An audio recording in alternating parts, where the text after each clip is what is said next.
Hello tout le monde, j'espère que vous allez bien. On se retrouve aujourd'hui pour une nouvelle vidéo. Avant de commencer, je voulais vous remercier de tous vos commentaires et tous vos partages sur Instagram ou sur YouTube. Ça m'encourage vraiment à continuer. J'adore partager avec vous ici, donc c'est parti pour cette nouvelle vidéo. C'est une vidéo bilan couture, je sais que c'est vos vidéos préférées. Donc on va commencer avec ce que j'ai tout de suite sur moi. C'est la blouse Rachel, je l'ai finie ce matin.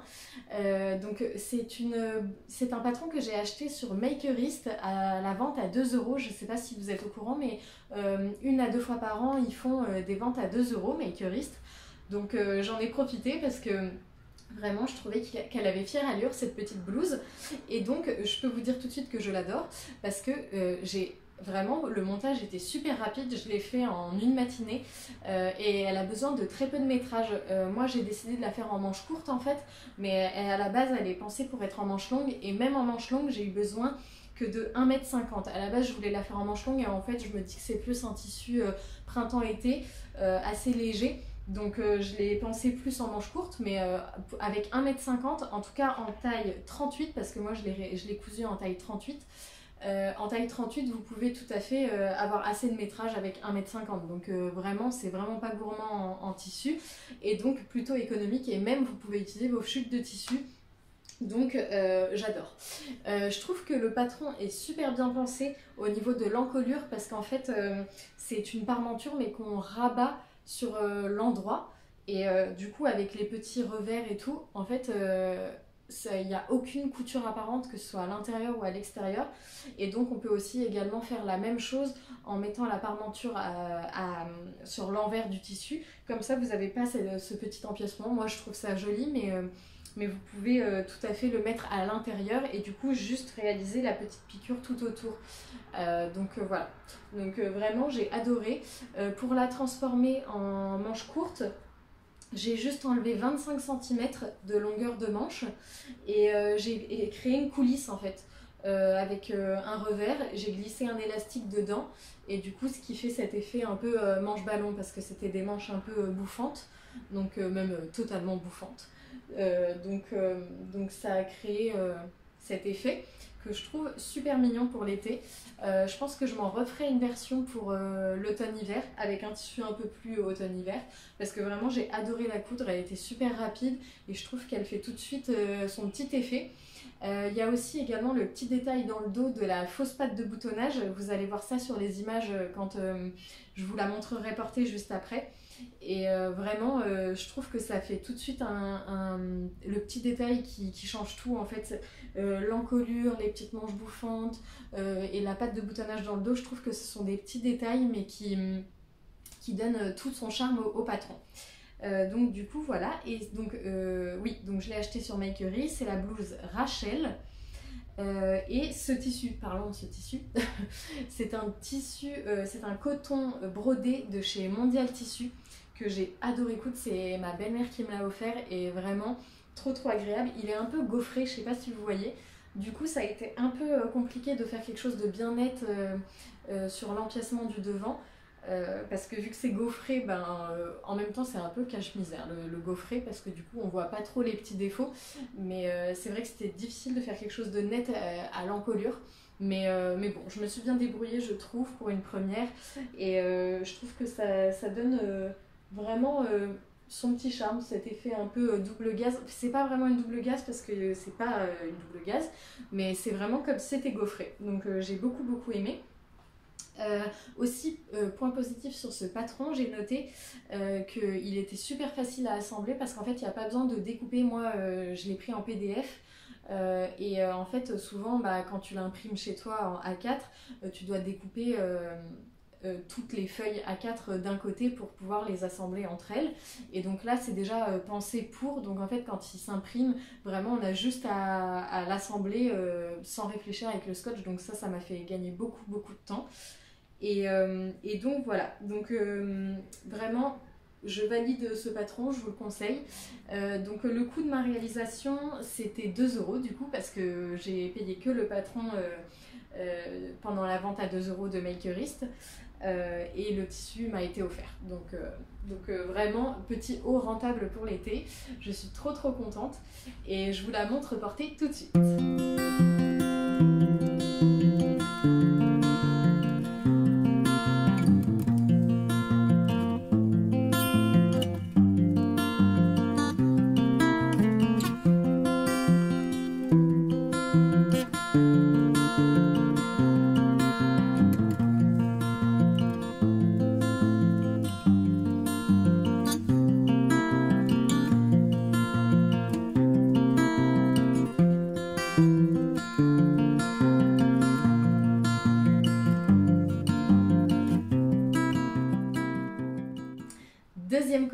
voulais vous présenter, c'est cette blouse Anastasia, je l'adore. Elle vous a énormément plu sur Instagram, j'ai eu beaucoup de bons retours et je voulais vous en remercier parce que vraiment je l'aime tout autant que vous.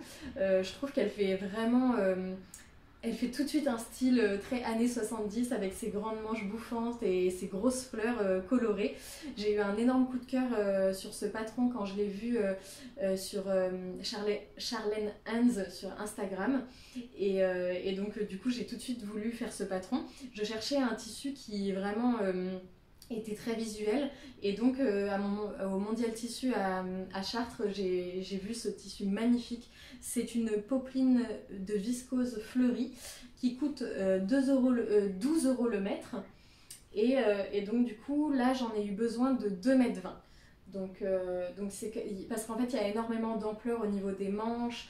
Quand il y a des volants, bah, ça fait tout de suite beaucoup, ça mange beaucoup de tissu et beaucoup d'ampleur aussi au niveau du buste. Donc il faut bien 2,20 m. Moi j'ai fait une taille 38 et 2,20 m c'était parfait. Et je regrette pas du tout parce que vraiment elle fait vraiment son effet. J'ai effectué une petite modification, c'est juste dans le dos. En fait le patron il préconise, enfin il est pensé pour faire une fermeture éclair à ce niveau là, mais je trouvais ça plus sympa de faire une goutte avec un petit bouton.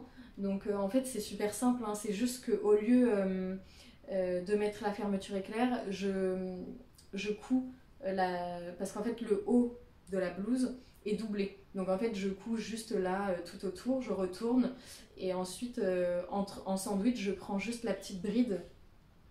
Voilà, et comme ça je peux coudre mon bouton et ça me fait une goutte super simple à faire. Enfin vraiment ça n'a rien été de compliqué. Je crois que je le montre dans une story à la une sur Instagram, donc n'hésitez pas à aller voir si vous voulez voir comment j'ai procédé.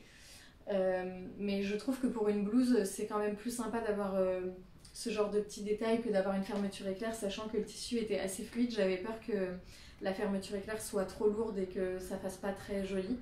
Donc voilà, je pense même m'en faire une version robe, vous voyez, juste rallongée et ça peut être trop beau je trouve avec vraiment le haut hyper travaillé et tout et une robe fluide en bas. Je pense que ça peut être super joli. J'ai adoré aussi le détail des manches. C'est assez grand sur le poignet en fait et ça fait trop beau avec les petits boutons recouverts que j'ai fait avec le même tissu du coup. Et je n'ai pas du tout entoilé mes poignées de manche, j'ai juste doublé le tissu, j'ai mis un coton blanc que j'avais dans mon stock parce que j'aime pas trop mettre, si vous me connaissez, vous savez que j'aime pas trop entoiler avec du thermocollant. Donc j'ai juste fait ça en fait et j'adore. Et la petite fente de teint déchirable bien sûr, que j'ai un peu galéré à faire cette fois-ci, mais en regardant le tuto de Made in Estelle en IGTV là, ou en réel, je sais plus, sur son Instagram, ça aide beaucoup. donc voilà la petite technique. Moi je regarde toujours le réel de Made in Estelle pour les fentes indéchirables. Ça me remet les idées en place parce qu'à chaque fois je bug à ce moment-là. Qu'est-ce que j'ai d'autre à vous dire?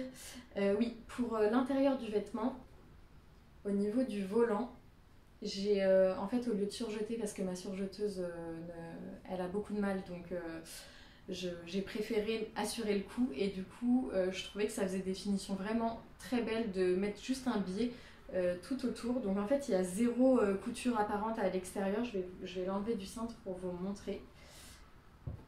Hop. Vraiment j'ai tout fait en couture anglaise ou finition au biais. Donc voilà, là c'est du biais. Les emmanchures également c'est du biais et sinon j'ai fait en couture anglaise sur les côtés et le bas des manches, etc. Donc voilà, c'est super propre à l'intérieur, je suis vraiment super contente. Et c'est vrai que je viens de me rendre compte que j'ai encore oublié de coudre et j'ai plein de petites étiquettes en fait Pretty Mercerie et à chaque fois j'oublie de les coudre quand je couds mes cousettes, donc il faut vraiment que je vais les recoudre à la main pour vraiment les personnaliser jusqu'au bout. Et donc voilà, au niveau des difficultés que j'ai rencontrées, je trouve que sur la marge en fait de couture au niveau des épaules pour assembler l'emmanchure en fait, c'est super super super fin. Du coup quand j'ai voulu assembler mes manches avec l'emmanchure, heureusement que j'avais cousu un biais finalement, parce que vraiment ça m'a permis d'avoir un peu plus de matière à coudre, parce que vraiment je trouve ça super limite au niveau de la marge de couture. Je sais pas si vous l'avez déjà cousu cette blouse, mais dites-moi ce que vous en pensez en commentaire. Mais moi du coup j'ai vraiment fait serrer, et j'ai même un peu réduit ma marge de couture. J'ai pas vraiment cousu à 1 cm parce que vraiment c'était hyper serré, parce qu'en fait on coud d'abord le volant et ensuite on coud les manches. Donc au final ça se réduit vachement, et il n'y a plus assez de distance dans l'emmanchure en fait sur l'épaule pour coudre la manche. Donc voilà. Attendez, j'arrête parce qu'il y a une alarme et je veux que vous m'entendiez. Je suis désolée. C'est bon, je pense qu'on peut reprendre. Donc le coût final de cette petite blouse Anastasia, ça a été de environ 26 € pour le tissu et 12 € pour le patron, parce que le patron PDF coûte 12 €. Donc ça m'est revenu à 38 € environ. Donc pour une jolie blouse comme ça, je trouve que franchement ça vaut le coup, je suis super contente. Et ça me dérange pas de mettre un peu cher quand c'est des beaux vêtements comme ça que je vais garder longtemps. Franchement, je suis trop contente. Donc je vous la montre portée tout de suite.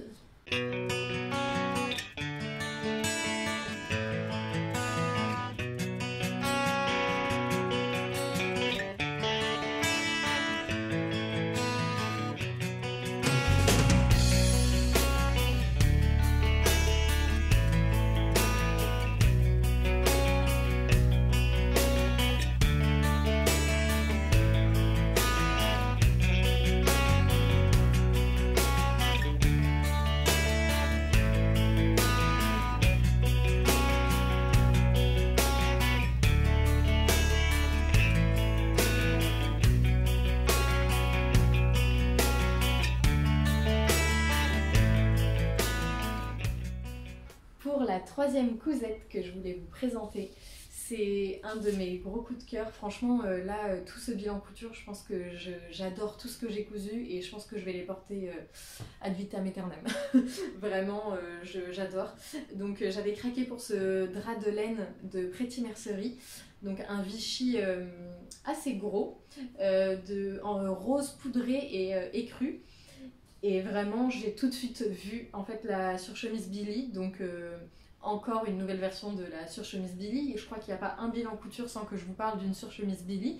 Mais celle-ci, c'est vraiment le patron pensé par la créatrice. J'ai presque rien modifié. C'est vrai que j'avais jamais réalisé la surchemise Billy vraiment en tant que telle et pas du tout modifiée. Donc là tout ce que j'ai modifié en fait c'est la longueur des manches, parce que je l'ai trouvée super longue. J'ai enlevé 4 cm, j'ai noté. J'ai enlevé 4 cm en fait sur la longueur des manches, parce que vraiment ça m'arrivait jusqu'au bout des doigts. Mais sinon j'ai réalisé le patron comme il est pensé, pour une fois. C'est la première fois du coup que je faisais vraiment les petites poches à rabat doublées. J'adore le rendu, et ça m'a appris du coup à en faire. Je m'en faisais toute une montagne de ces petits rabats, mais au final c'est super simple à faire. Donc vraiment j'adore le rendu de cette petite veste. Je la porte tout le temps là avec la demi-saison qui arrive. Vraiment c'est idéal. Donc du coup voilà, donc je l'ai réalisé en taille 38. J'ai eu besoin d'1,80 m en métrage. Et ce tissu, c'est un tissu qui coûte 3,55 € du mètre. Donc voilà. En fait, c'est un tissu qui a été déjà en vente couleur un peu marron beige l'année dernière, et déjà je l'adorais. Et donc quand je l'ai vu en rose, je me suis dit ah non mais cette fois-ci je passe pas à côté, vraiment j'aime trop. Donc du coup voilà. Au niveau de la mercerie, c'est des boutons que j'ai eu à la Réserve des Arts à Pantin, je ne sais pas si vous connaissez.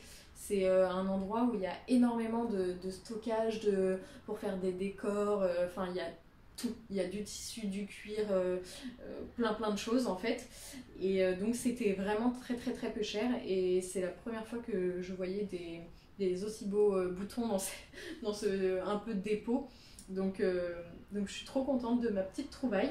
Donc je ne l'ai pas du tout doublé, hein, j'ai surjeté. la plupart des côtés. Et j'ai également fait des poches en fait sur les côtés. Je trouvais ça trop pratique pour une veste, donc j'ai fait des poches. Et en fait, vu que j'ai un peu raccourci la veste à ce niveau-là, il me semble que non. En fait, je ne l'ai pas raccourci, mais je trouve que les poches, en fait, elles dépassaient un peu. Donc, je les ai pris, en fait, en sandwich dans l'ourlet du bas. Mais ce niveau-là, en fait, tombait. Donc, du coup, j'ai fait un petit point invisible. Ça se voit pas du tout sur l'endroit, hein, mais ça maintient ma poche, en fait, pour pas qu'elle tombe et qu'elle ne se voit pas. Donc, du coup, voilà, ça rend ça. J'ai hâte de vous la montrer portée, donc je vous montre ça.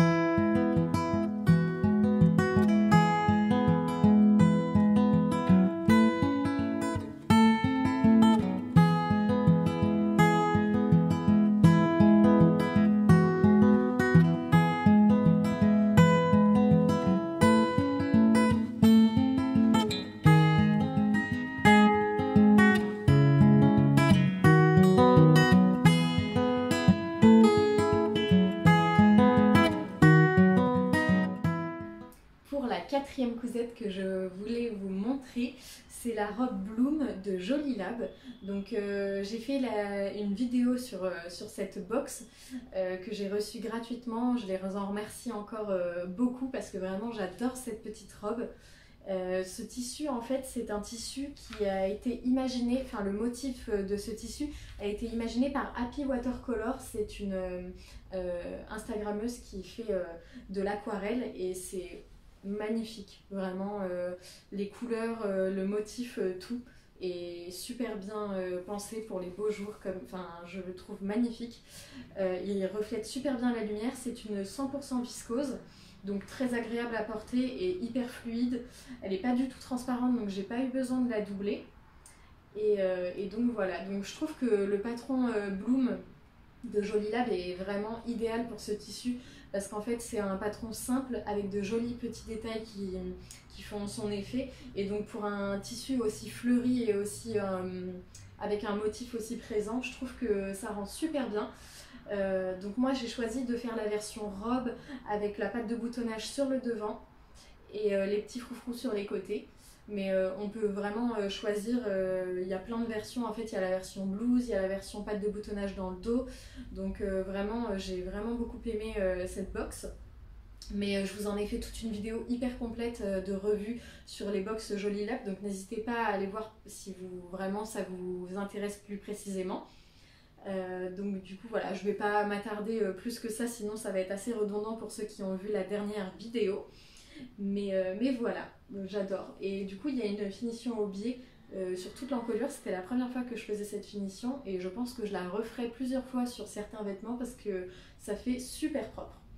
Donc du coup voilà, je pense que je n'ai rien d'autre à vous dire. La box Jolie Lab, si vous la voulez en unique, juste la box Bloom, c'est 52 €.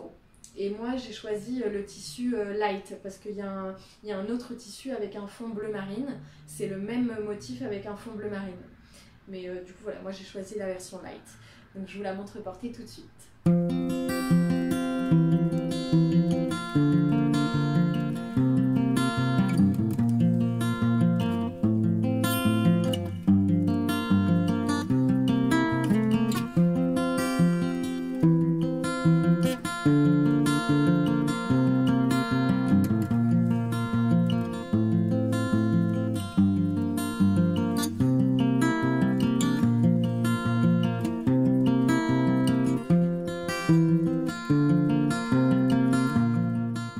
Et la dernière cousette dont je voulais vous parler, c'est ma deuxième version du sweat Maxime de Jolie Lab également.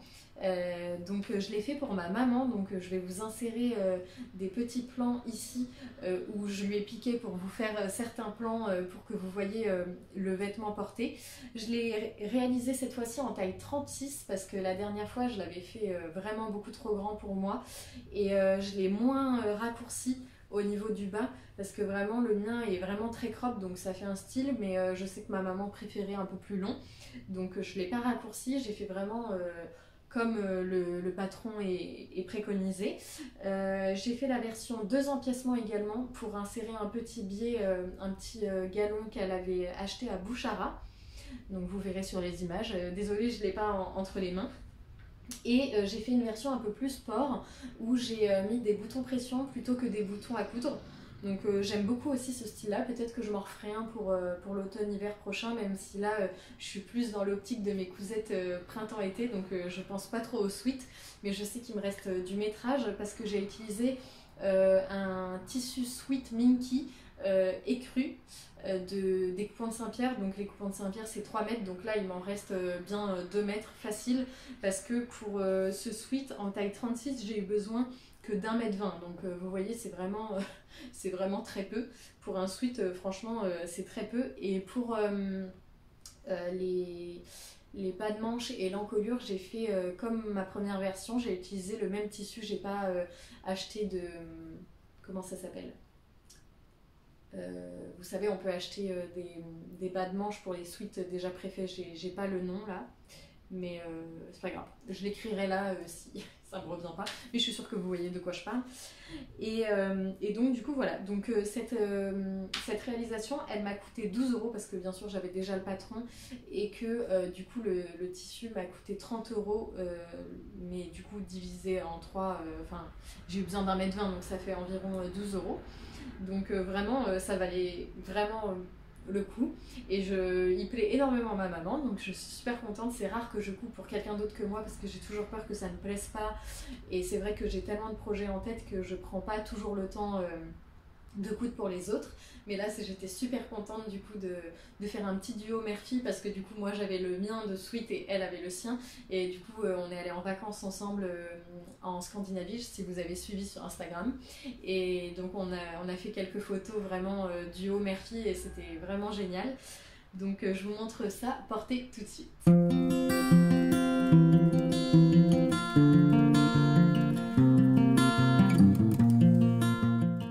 Et voilà, j'ai fini de vous présenter toutes mes cousettes. J'espère que ce bilan couture vous a plu et que ça a pu vous inspirer. N'hésitez pas à me suivre sur Instagram, sur Au fil des gâtes, parce que vraiment je partage un peu en avance par rapport à YouTube les cousettes que je réalise au fur et à mesure, et même je fais également beaucoup de stories pour vous montrer un peu pas à pas. Donc n'hésitez pas à me suivre là-bas. N'hésitez pas aussi à me mettre un petit j'aime et un petit commentaire pour m'encourager. Je vous dis à très vite pour de nouvelles aventures couture. Bye bye!